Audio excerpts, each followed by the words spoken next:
Bien, niños, ¿cómo están? Muy buenas tardes.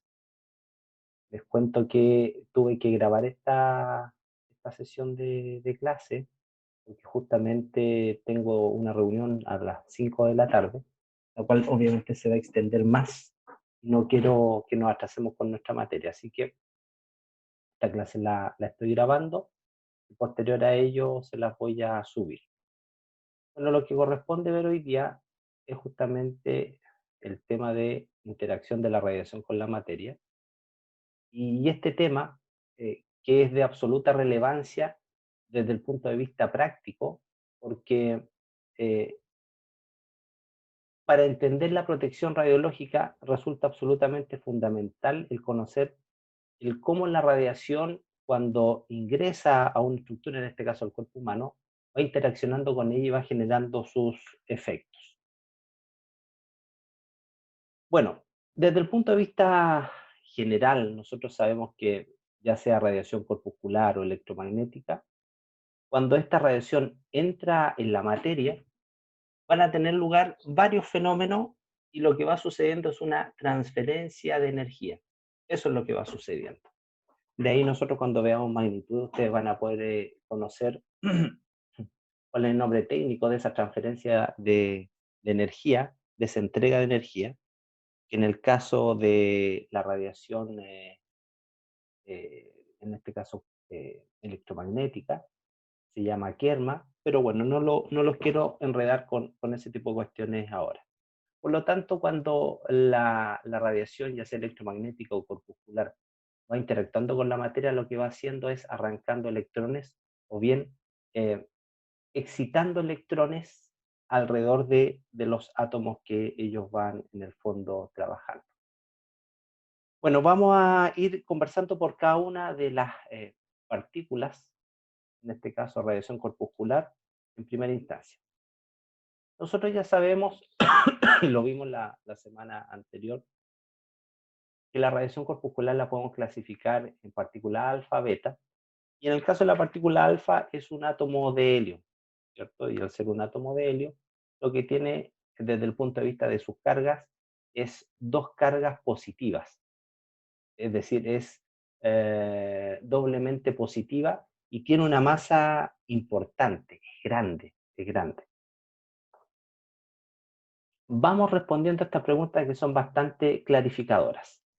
Desde el punto de vista del recorrido que va a tener una partícula alfa, vamos a decir que las partículas alfa son las que tienen el recorrido más corto de este tipo de radiación ionizante.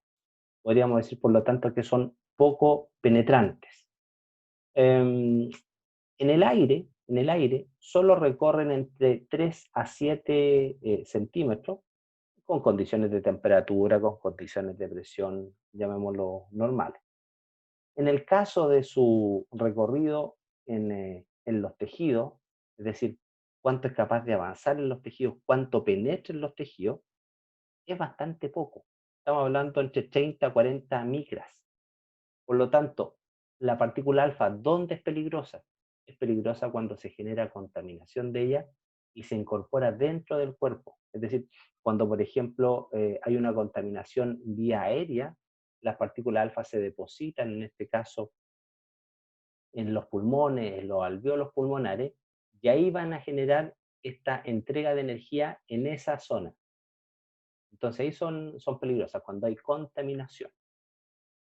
Ahora bien, en cuanto a su masa, eso es importante entender, en cuanto a su masa, tiene una masa grande, estamos hablando que es 6.000 veces en promedio más grande que un electrón, porque tiene que ver con cuántas veces más grande en términos de su masa es un neutrón y un protón en relación a un electrón. Pero en promedio uno habla que una partícula alfa en términos de tamaño es 6.000 veces más grande que un electrón. Ya habíamos comentado lo que era el recorrido en el aire, ¿cierto? Un par de centímetros solamente. Por lo tanto, si tiene una masa muy grande, ¿cómo será su velocidad? Una cuestión de mecánica, es inversamente proporcional. Por lo tanto, una partícula alfa tiene una baja velocidad, que tiene mucha masa, tiene una baja velocidad. Ya lo vimos el recorrido de los tejidos, lo conversamos, cómo era, cómo van ionizando. ¿Qué se les ocurre a ustedes cómo van ionizando? Su ionización está dada fundamentalmente por sus dos cargas positivas, por sus dos cargas positivas. Y ahí esas cargas positivas lo que va haciendo va atrayendo los electrones orbitales cuando va interactuando con algún tipo de material o tejido. Ahora, lo importante es saber cómo también nosotros podemos, o qué sucede, cómo se detienen estas partículas alfa. Mira, cuando los electrones orbitales van siendo atraídos, cuando los electrones orbitales van siendo atraídos por el campo eléctrico de las partículas alfa, se va en el fondo del átomo ionizando o excitando. Por lo tanto, de esta manera, en esta interacción, las partículas alfa se van deteniendo. ¿Y cuándo se detienen completamente? Eso es bien, bien interesante saberlo. Cuando son capaces de capturar dos electrones. Cuando se capturan estos dos electrones, ¿qué sucede? Se transforman en lo que nosotros conocemos como un átomo de helio. Y ahí se detiene la partícula alfa. En cuanto al espectro tiene que ver con cuáles son, en el fondo, las energías que va teniendo la partícula alfa, y se dice que tiene un espectro de tipo discreto. Diríamos que un espectro monoenergético de uno o dos valores, pero es un espectro discreto. Eso es importante comprender. Continuemos con la partícula alfa. Concepto de alcance.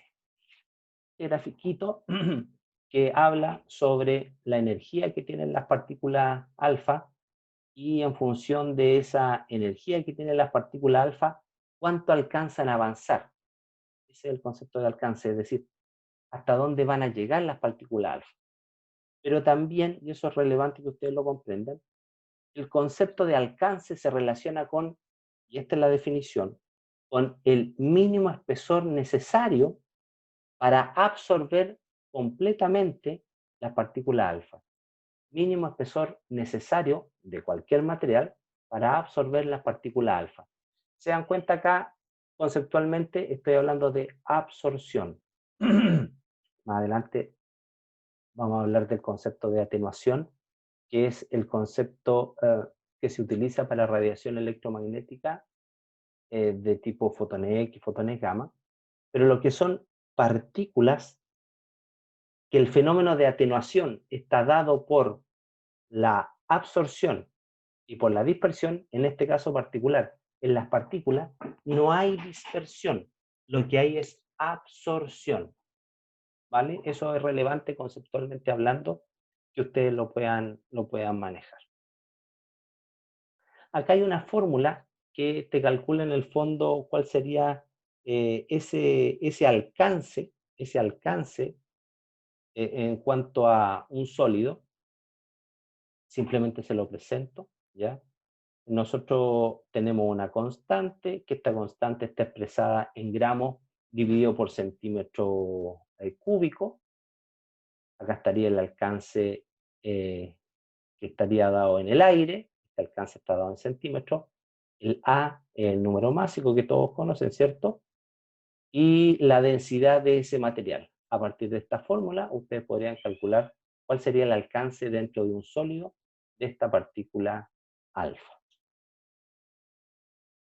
Concepto de ionización específica. Es muy relevante el concepto de ionización específica porque va a hablar cuál es la capacidad de generar pares de iones de la radiación. El concepto de ionización específica es muy relevante porque también se relaciona con el concepto que se llama transferencia lineal de energía. Mientras más ionizaciones específicas de en un corto trecho, en un corto espacio, entre comillas, más daño puede generar una radiación. Por lo tanto, a mayor ionización específica, mayor capacidad de generar daño de la radiación.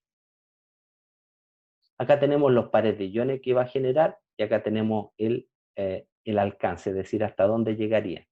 Se supone que colocando este espesor se detendrían, se absorberían las partículas alfa. Y un dato bien interesante acá es que justo antes de completar ese recorrido, ese alcance, se genera la mayor cantidad de pares de iones, es decir, ahí entrega toda su energía la partícula alfa, ahí se acumula la mayor cantidad de ionización específica. Esta curva que yo les estoy mostrando acá se llama la curva de Bragg, que es específica para las partículas alfa.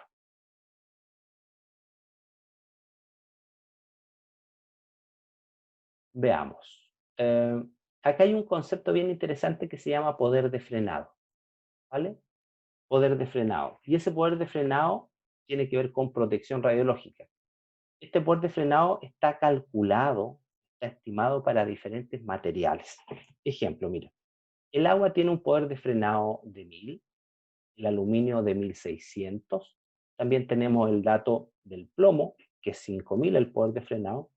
El papel y el tejido animal, es decir, el tejido humano, sería de 1000. Por lo tanto, le hago la siguiente pregunta, el siguiente ejercicio. ¿Cuánto sería el espesor de papel? ¿Cuánto sería el espesor de papel, es decir, el espesor de este sólido, para protegernos de las partículas alfa? ¿Vale? Para protegernos de las partículas alfa.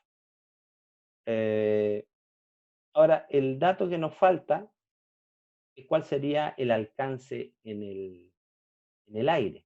Entonces, eso va a depender de la energía de la partícula alfa. Eso se asocia y está dado en una tabla. Vamos a suponer que en este caso, la partícula alfa va a tener un recorrido en el aire de 5 centímetros. Y la pregunta es, ¿cuál sería el recorrido que tendría esta partícula alfa si yo me estuviera protegiendo con un papel? Por lo tanto, yo debiera buscar cuál sería esta es la incógnita, por lo tanto RS lo subo para arriba y bajo el poder de frenado, ¿cierto? Como yo sé que el recorrido en el aire es 5 y el poder de frenado, en este caso me estoy protegiendo con un papel, es 1000, el resultado nos diría que con 0,005 centímetros de papel yo puedo detener, puedo absorber a una partícula alfa que tenía esas características. Vamos a hablar de las partículas beta.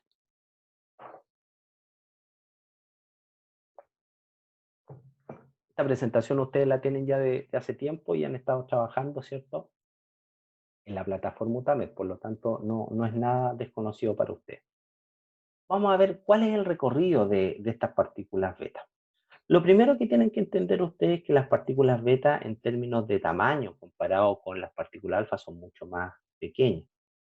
Y en ese sentido, las partículas alfa, perdón, las partículas beta tendrían una mayor velocidad cinética en comparación con la partícula alfa, ¿cierto? Son más pequeñitas, serían más rápidas. Y en ese contexto, el recorrido que tendrían las partículas, en este caso las partículas beta, sería un recorrido mucho mayor que la partícula alfa, mucho mayor que la partícula alfa. Estamos hablando que estas partículas pueden recorrer del orden de los metros. De ahí la relevancia en que uno de las partículas beta se tiene que proteger de la irradiación externa de las partículas beta, no de la contaminación, porque no van a generar un daño ahí en los micrones, en los centímetros, como lo hace la partícula alfa, no que lo va a hacer ya al orden de los metros.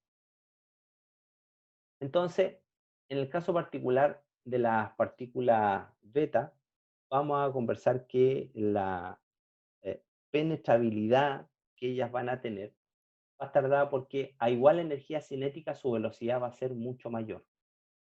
A igual energía cinética, por ejemplo, que las partículas alfa, su velocidad va a ser mayor. Ahora bien, el hecho que ellas vayan a poseer, el hecho que ellas vayan a poseer una sola carga, una carga negativa, Su probabilidad de interacción es mucho menor que una partícula alfa, porque la partícula alfa, recordemos que tenía dos cargas positivas. Por lo tanto, al tener menor probabilidad de interaccionar, va a tener una mayor probabilidad de avanzar en la materia. Y de ahí que su recorrido, de ahí que su alcance vaya a ser mucho mayor. En cuanto al concepto de recorrido propiamente tal, la partícula alfa tenía un recorrido rectilíneo porque era muy pesada, muy grande, y la partícula beta va a tener un recorrido que va a ser mucho más tortuoso, porque va a ir interactuando, va a ir en el fondo ionizando y moviéndose de un lado para otro hasta que sea completamente, en este caso, absorbida. Ahora, todas estas características que yo les estoy nombrando dan como resultado que la partícula beta tenga un más alto poder de penetración que las partículas alfa. ¿Vale? Eso es importante que lo puedan entender. Entonces viene la pregunta de decir, entonces, ¿cómo ionizan las partículas beta? Y la respuesta es muy clara, miren. Las partículas beta, al acercarse a un átomo, específicamente a los electrones de un átomo, de las capas más externas, van provocando que estos vayan saltando de sus capas producto de la repulsión que existe entre ellas. Y en ese contexto, esa repulsión va a ir generando la ionización o bien la excitación, dependiendo de la energía que vayan entregando estas partículas beta. Ahora, ¿qué diferencia? Eso es importante entender. ¿Qué diferencia van a tener estas partículas beta con las partículas alfa? Primero, son de menor masa, por lo tanto, se le van a conferir una menor ionización específica comparada con la alfa. Y van a poseer un espectro continuo de energías con una energía máxima que va a precisar, va a caracterizar a la fuente de radiación. Entonces es un espectro de tipo continuo, no es discreto. Son muchos valores y en forma permanente va a tener un haz, en este caso de electrones.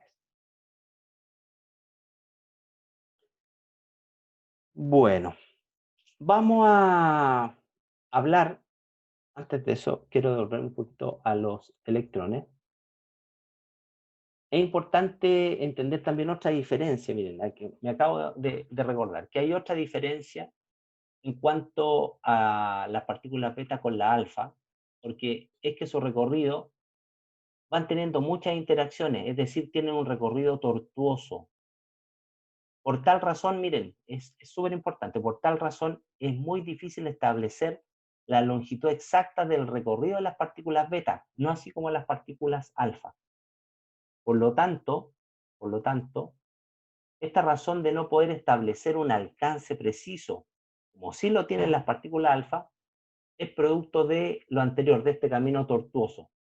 Sin embargo, es posible establecer un espesor absorbente más o menos definido, capaz de reducir a casi cero la ionización producida por estas partículas.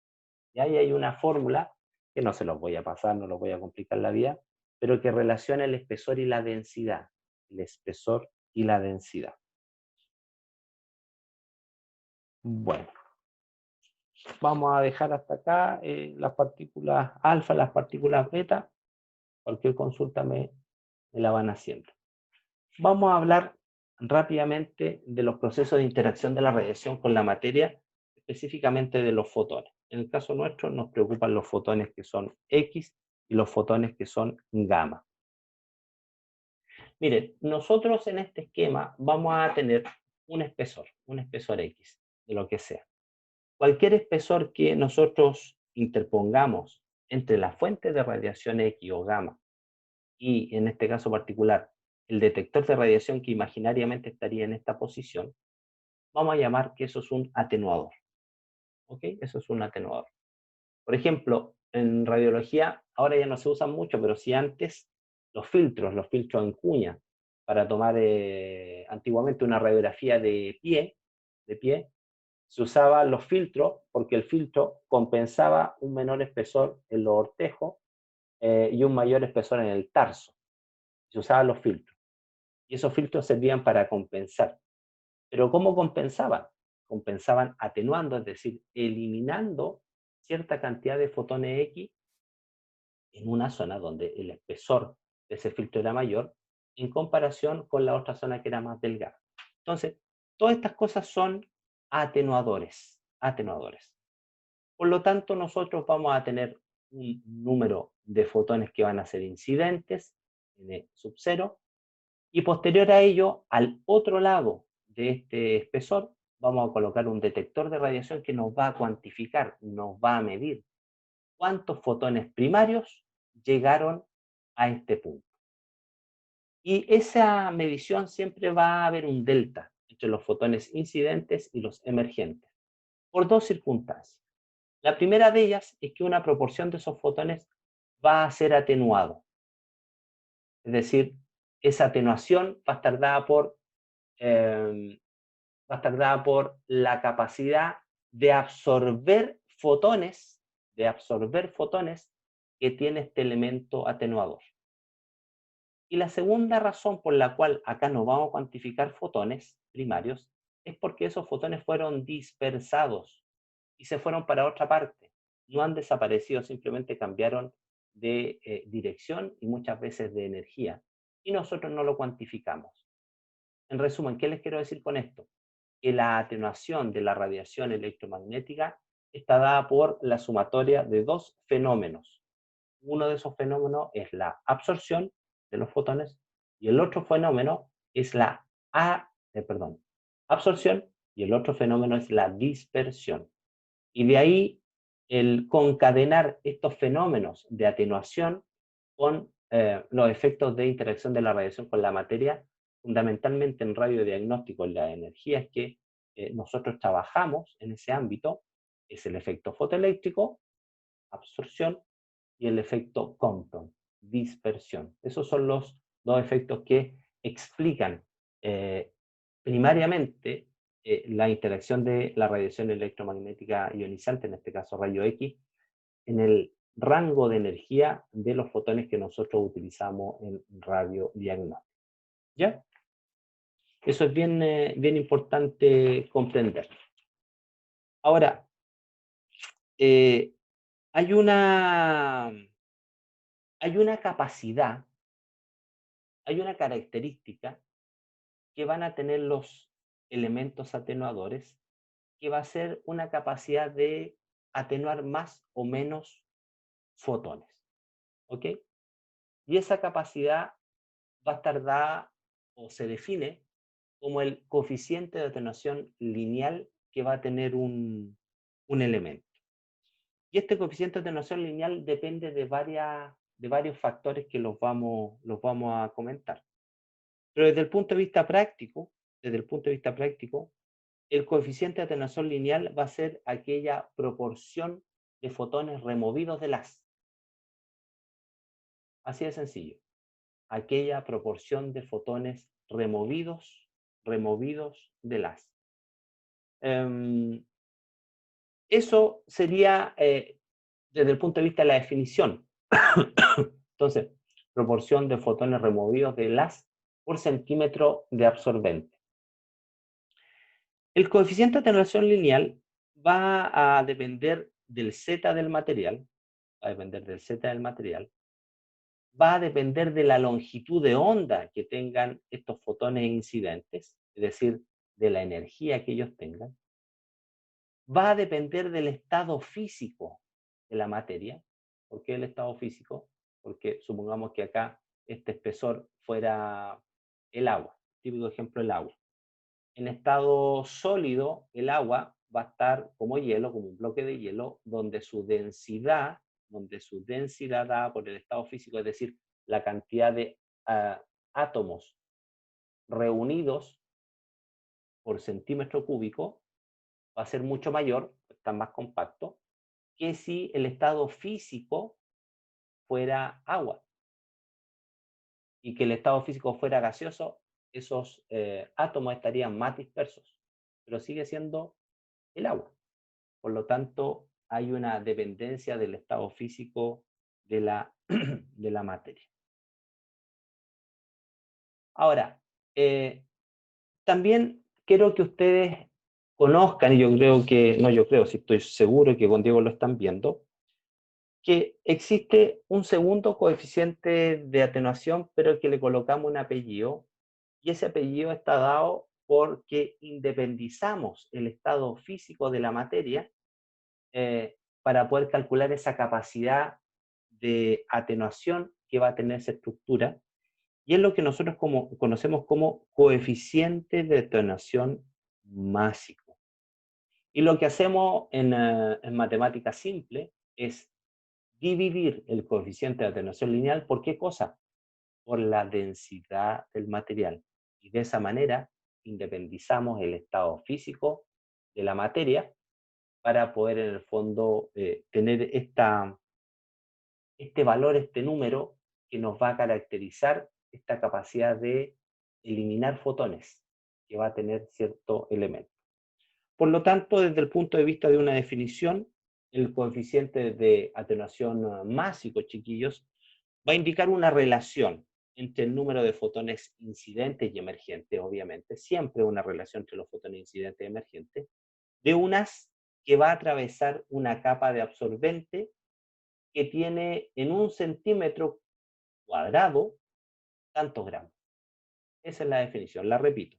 Va a indicar la relación entre el número de fotones incidentes y emergentes de unas que atraviesa una capa de absorbente que tiene en un centímetro cuadrado tantos gramos. Y ahí tendrían ustedes el coeficiente de atenuación máximo. Ahora, en general, una protección radiológica no habla del coeficiente de atenuación másico, sino que más que todo habla del coeficiente de atenuación lineal. Y ahí en ese sentido hay una relación que tiene que ver con eh, una fórmula que habla en relación a la intensidad de la radiación. Y la intensidad de la radiación es una ecuación que, al igual que la ecuación de la actividad, ¿cierto? Que nosotros vimos la semana pasada, es una ecuación de tipo exponencial. Y esa ecuación va a ser la siguiente, miren. La intensidad final de un haz de fotones va a ser igual a la intensidad inicial por ¿qué cosa? Como es una ecuación exponencial, va a ser por E elevado, elevado, y eso es importante, ¿a qué cosa? Al coeficiente de atenuación lineal por X. ¿Y X qué va a ser? El espesor de ese material. Esa fórmula, esa fórmula les va a servir para muchas cosas. Entonces, yo les quiero pedir que las 10 primeras personas, no, las 5 primeras personas que me puedan enviar el desarrollo matemático a partir de esta fórmula, el desarrollo matemático, cómo yo podría calcular la capa de mi reductora a partir de esa fórmula. ¿Y qué es la capa de mi reductora? La capa de mi reductora, y por eso está este gráfico, es el espesor necesario de cualquier material que va a tener la capacidad de atenuar el 50% de los fotones incidentes. Esa es la capa hemireductora, o el famoso HDL. Y eso siempre va a funcionar perfectamente cuando el haz es monoenergético, porque en haces que son polienergéticos, cuando cuando nosotros generamos una atenuación, miren, acá tenemos un haz, generamos una atenuación y después nos queda esta curva. Esta era la curva original, por lo tanto, todos estos fotones fueron, ¿qué cosa? Absorbidos o dispersados. Yo después coloco un segundo espesor, que era igual al primero, pero no necesariamente se reduce la intensidad de la radiación a la mitad. Y así sucesivamente. Por lo tanto, ¿qué sucede? Que cuando el haz es polienergético, en promedio, cuando yo disminuyo a la mitad la intensidad de este haz con una primera capa de mi reductora, la intensidad emergente, claro, es el 50% de la intensidad incidente. pero energéticamente hablando, los fotones que me salen, a pesar que son menos, en promedio son más energéticos. Y como son más energéticos, si yo interpongo el mismo espesor de capa en mi reductora, no voy a generar el mismo efecto atenuador de un 50%, sino que va a ser menos. Y así sucesivamente. En cambio, si el haz es monoenergético, yo encuentro el espesor en mi reductor, me disminuye la intensidad de la radiación, por lo tanto, el número de fotones emergentes es la mitad del número de fotones incidentes, pero energéticamente siguen siendo los mismos fotones. Yo coloco otro espesor y automáticamente se me va a reducir la intensidad al 50%. En cambio, cuando tengo un haz polienergético, encuentro este espesor en mi reductor.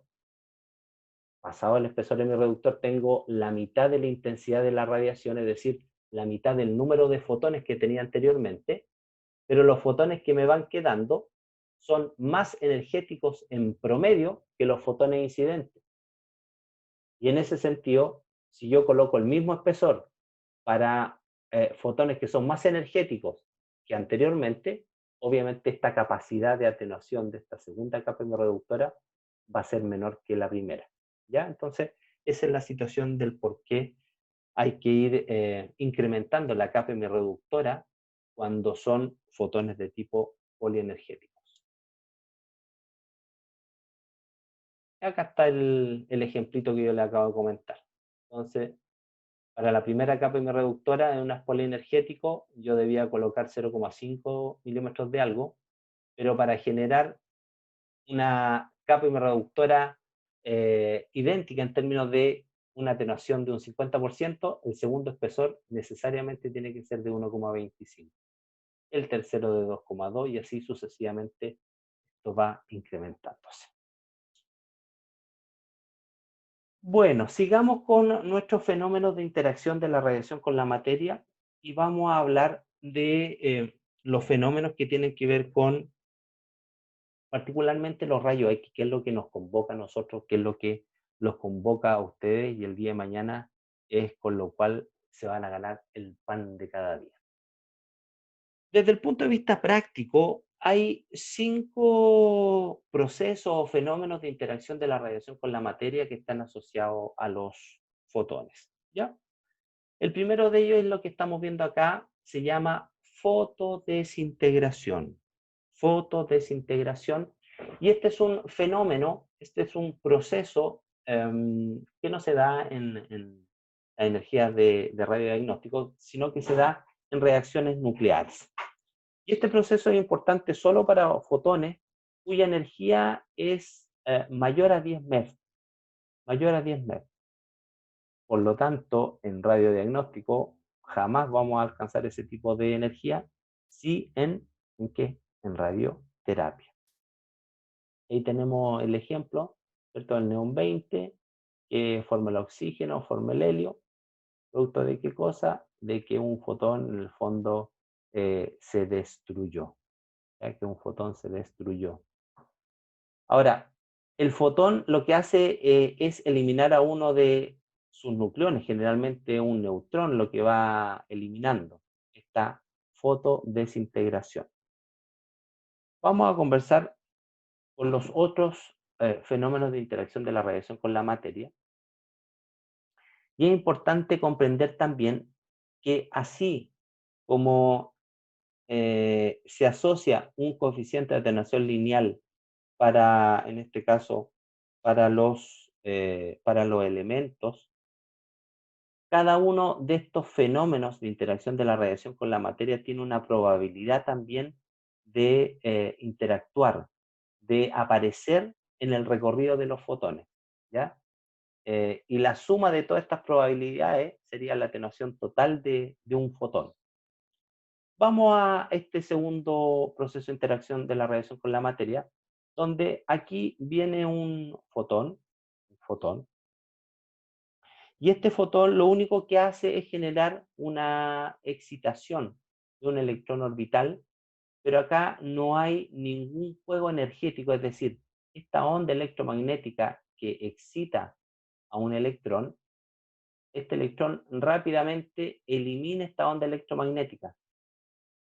Es decir, llega una onda electromagnética de cierta energía, excita, y el electrón lo que hace es eliminar esa onda electromagnética, y es lo que se conoce como la dispersión Rayleigh o la famosa dispersión clásica, ¿ya?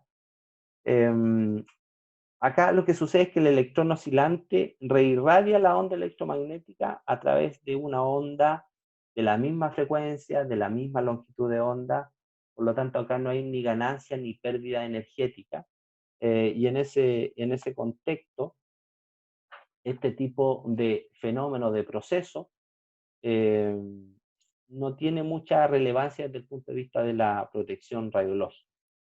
Ahora bien, por esta razón, estos rayos X tienen la misma longitud de onda que la incidente. Acá ninguna energía es cambiada dentro del movimiento electrónico y ninguna energía es absorbida dentro del medio. Eso es relevante también comprenderlo. El único efecto que va a hacer es una pequeña dispersión del fotón en un pequeño ángulo, pero sin pérdida alguna de energía. Hay un cambio de qué cosa? Del ángulo del fotón, entre el fotón incidente y el fotón que va emergiendo. Ahora, esta dispersión solo va a ocurrir en aquellos materiales de Z alto y fotones de baja energía. ¿Ok? Fotones de baja energía bajo 15 kiloelectronvolt. Aquí ya entramos en materia, ¿cierto? Aquí ya entramos a poder ver, ¿cierto? Poder ver, poder conversar este, este efecto, el famoso efecto fotoeléctrico, ¿cierto? Que tiene que ver con ya un intercambio de energía. Y aquí lo que va a suceder claramente es que un fotón va a interactuar con ¿quién? Con los electrones orbitales, ¿ok? Con los electrones orbitales.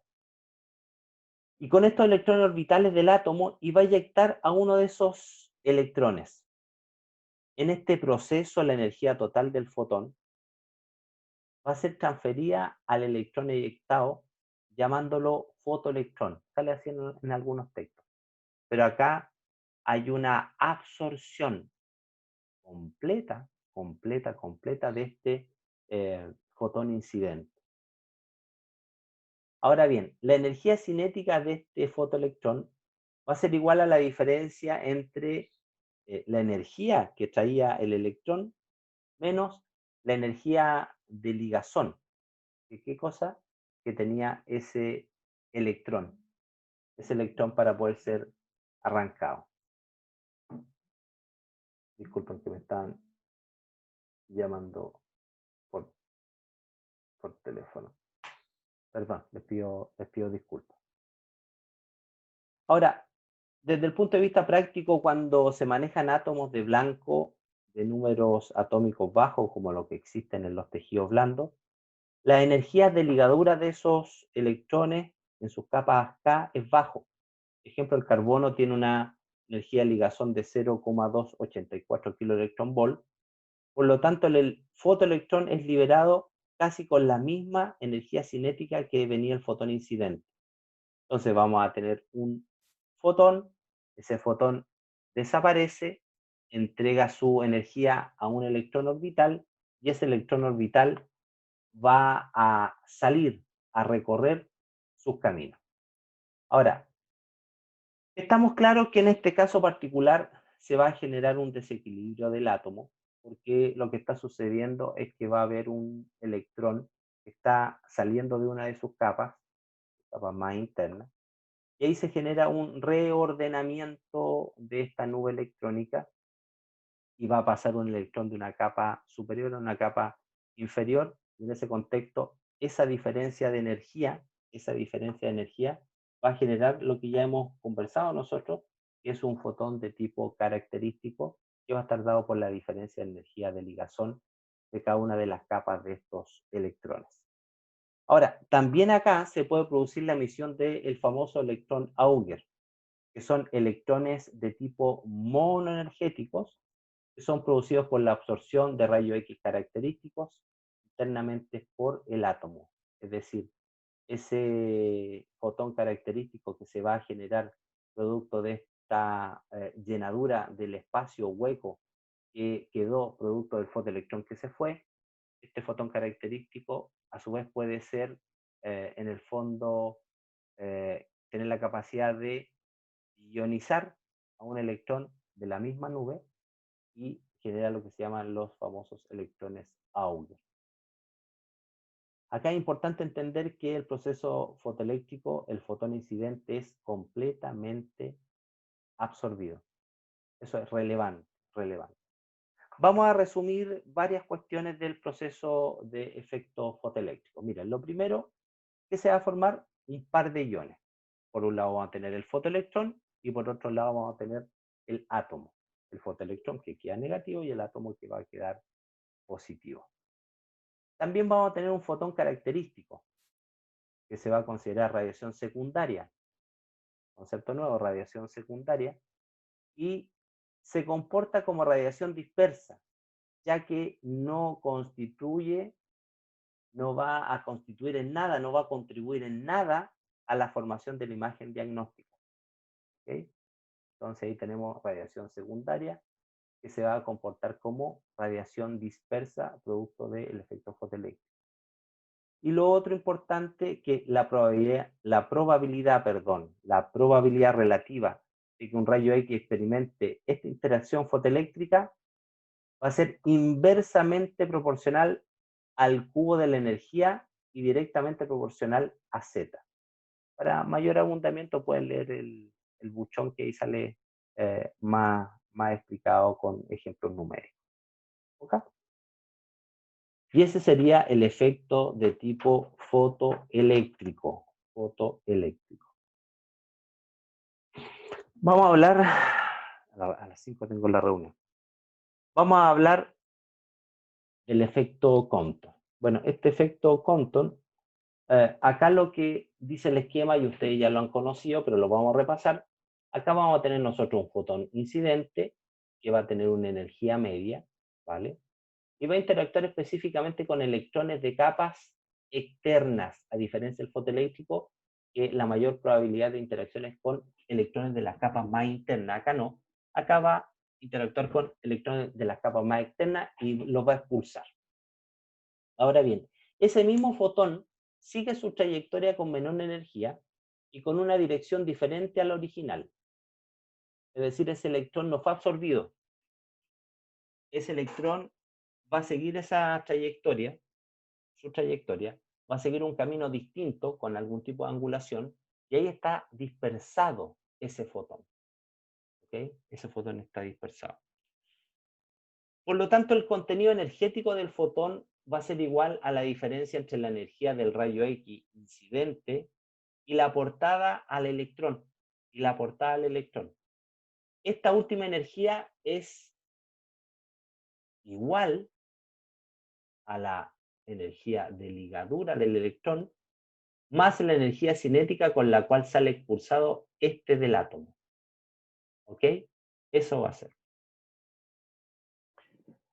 Sugerencia, pueden ustedes hacer el cálculo de la energía de un fotón disperso en la página 151 de Buchón, si alguien quiere hacerlo. ¿Ya? Hagamos un resumen de cuáles son los principales factores o efectos, características, mejor dicho, que tiene este efecto llamado Compton. Vamos a tener fotón de rayo X o gamma disperso. Vamos a tener un electrón Compton o electrón secundario, cuyo ángulo va a ser, el ángulo de eyección, va a ser entre 0 y 90 grados. Desde el punto de vista del fotón disperso, y dependiendo del ángulo con el cual vaya a salir, se dice que cuando el ángulo es 0, el fotón casi no entregó su energía, ese fotón. Cuando el ángulo es de 90, se entrega más energía. Y cuando el ángulo es de 180, es decir, retrodispersión, entrega la mayor energía. Entrega la mayor energía. Ahora, fotones cuyo ángulo mayor es a 90 grados, ya se consideran fotones retrodispersos Eso es el famoso backscatter o radiación hacia atrás que se va generando. Bueno, este es el principal efecto de interacción de la radiación con la materia, del cual ustedes, como tecnólogas y tecnólogos médicos, se tienen que proteger el día de mañana. Vamos al último efecto de interacción de la radiación electromagnética con la materia, que es la famosa formación de pares o la materialización de la energía. Es decir, la materialización de un fotón. Acá lo que sucede es que un fotón se va a transformar en dos electrones, como ustedes lo saben, uno positivo y otro negativo. A ver, ¿cómo sucede esto?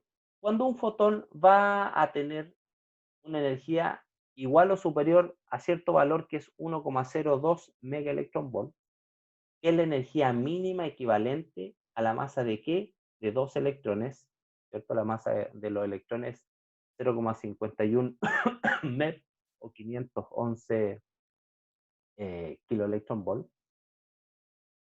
Y en ese sentido lo que va a suceder es que el fotón escapa a la interacción con la nube electrónica, no interactúa con los electrones. Y se acerca suficientemente al núcleo del átomo, y producto de ese acercamiento se va a ver influenciado por el campo electrostático del núcleo. Se va a ver influenciado por el campo electrostático del núcleo. Esta interacción entre el fotón y el campo electrostático va a producir que el fotón desaparezca y en su lugar se produzcan dos electrones. Dos electrones. Dos electrones. Miren, acá hay este cuadro, una tabla, mejor dicho, que habla de los tres procesos de interacción de la radiación con la materia, el efecto fotoeléctrico, el Compton y la producción de pares. Está dado que su probabilidad de aparición va a estar estrechamente relacionado con qué cosa, con la energía incidente. ¿Okay?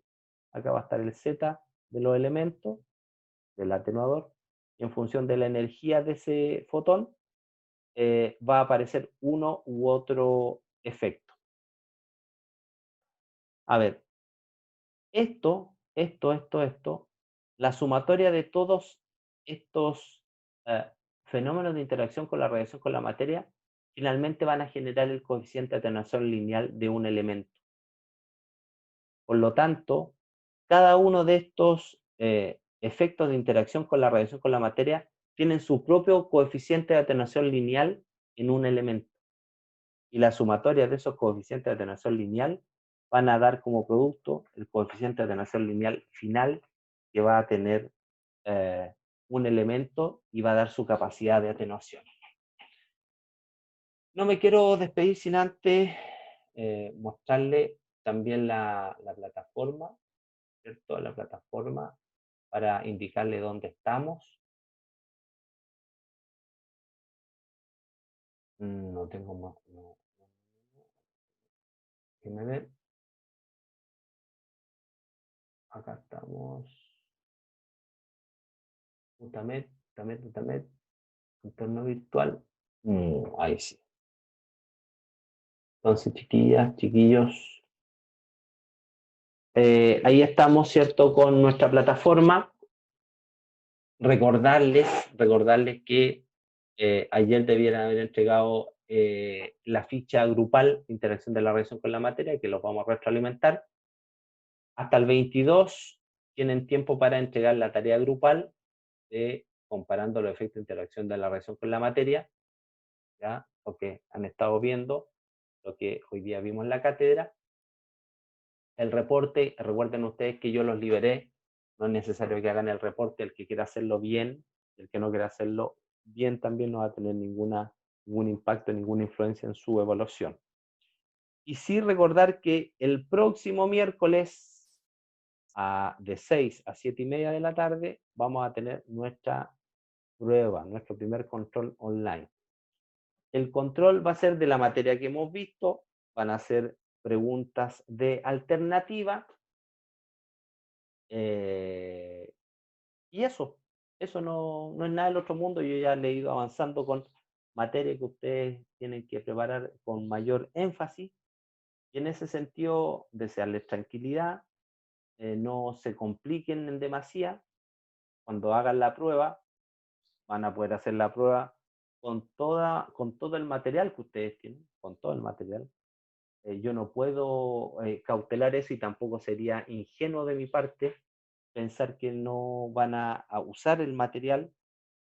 Lo ideal es que no lo usaran, lo ideal es que ustedes hicieran su prueba, se concentraran en la prueba y la respondieran, pero dadas las condiciones, dada, diríamos, esta flexibilidad que nosotros estamos apostando en este semestre a distancia, yo no les puedo prohibir que no usen el material.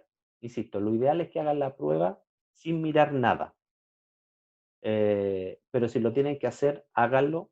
Desde el punto de vista de la entrega de la docencia, yo me quedo tranquilo con mi conciencia que a través de estas clases, de la plataforma, de lo que es la intranet, le he estado entregando toda la información necesaria para lograr un aprendizaje significativo y las evaluaciones son parte de este proceso, pero dado lo que estamos viendo, insisto, hay flexibilidad de mi parte y no tengo complicación alguna en que el hecho de que ustedes tengan el material disponible y lo puedan utilizar en la evaluación, eso vaya a influir negativamente en vuestro rendimiento. Todo lo contrario, yo creo que eso los va a favorecer. Así que cualquier duda, cualquier consulta, ustedes ya saben los canales de comunicación. Voy a recibir consultas, voy a recibir dudas hasta el día lunes de la próxima semana. El martes ya no respondo nada y obviamente el miércoles es la evaluación.